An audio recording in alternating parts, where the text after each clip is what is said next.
Welcome back to another episode of Leadership Moments with Heath.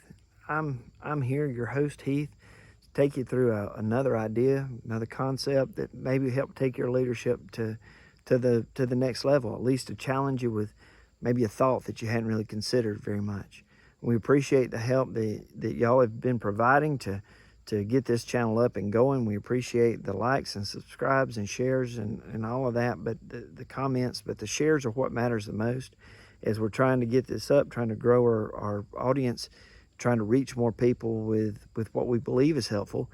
We appreciate the help that you're giving us in that area. Share this stuff. We need it. We need the help. Thank you. Today I want to talk to you a little bit about a topic that's kind of where I'm studying right now and what I'm trying to wrap my brain around right now. And it's the idea of a more scientific approach to leadership. A few years ago, there was a movie called Moneyball about the Oakland A's and a general manager named Billy Beane who brought the idea of sabermetrics into baseball. And his thinking was that we could scientifically predict whether or not a player would be successful, and then we could make decisions based on the value of that player, based off what we scientifically could determine about his survivability as a Major League Baseball player.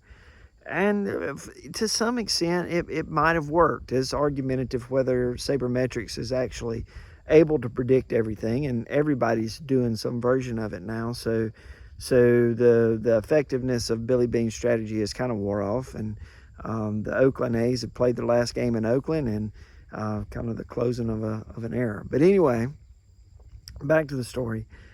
I've been thinking about this a lot in terms of leadership and how it applies to leadership. In the movie, a lot of the scouts were making predictions on players based on things that were arbitrary and subjective, and not at all objectively looking at the abilities of the player, but they were looking at, what his girlfriend looked like, or watch the movie, it's funny. But none of those things have the ability to accurately predict the quality of that player and the impact that he would have on a team.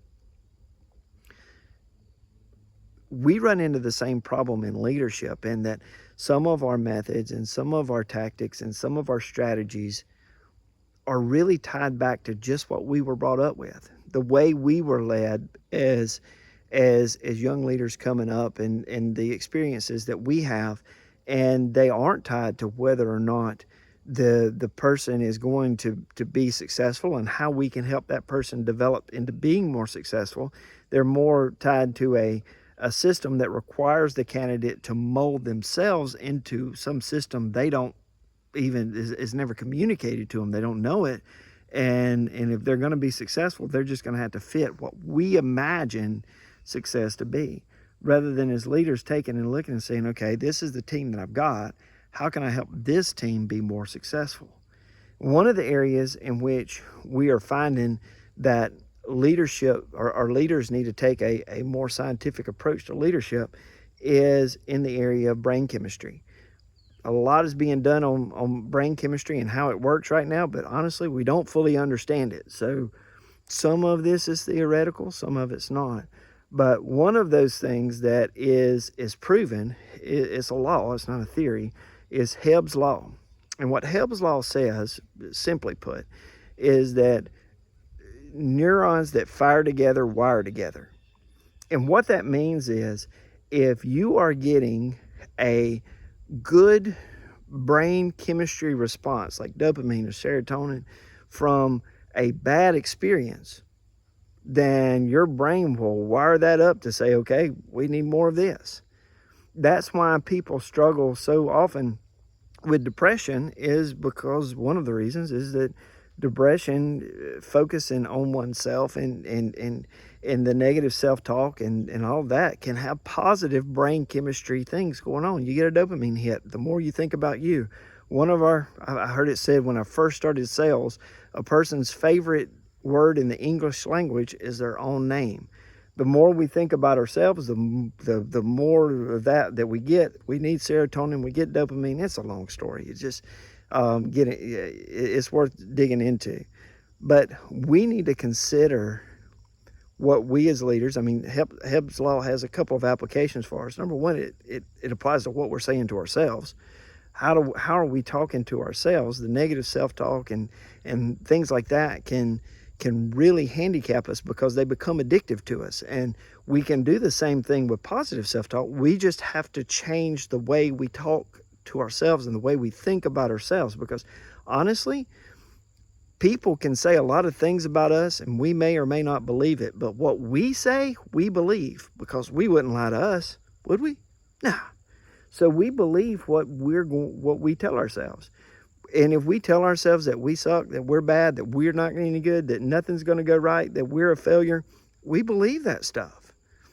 But if we go out there and we tell ourselves, hey, I am competent, I have the ability to do this, I am going to do a good job, I'm going to and we have those good conversations with ourselves, we can have good results. Okay, so that brings us back around to the second application. We need to consider as leaders what we're doing to tie positive brain chemistry to positive experiences for our team. We don't want to create a situation in which our team is being fed the right chemistry on the wrong events and the wrong activities. We don't want to put all of the cookies for their performance and their attaboys tied to metrics that is not going to help them be successful and is not going to help them win.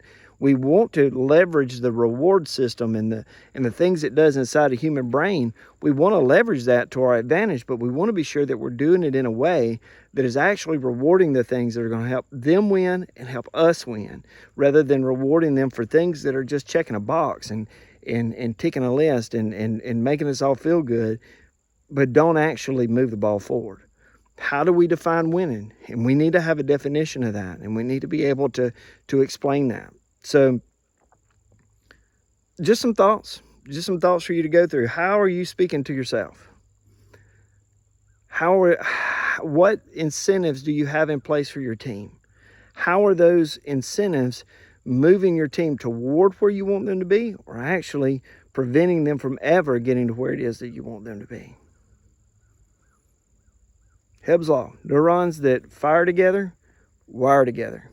It's worth thinking about. All right, we'll talk to you later. Bye.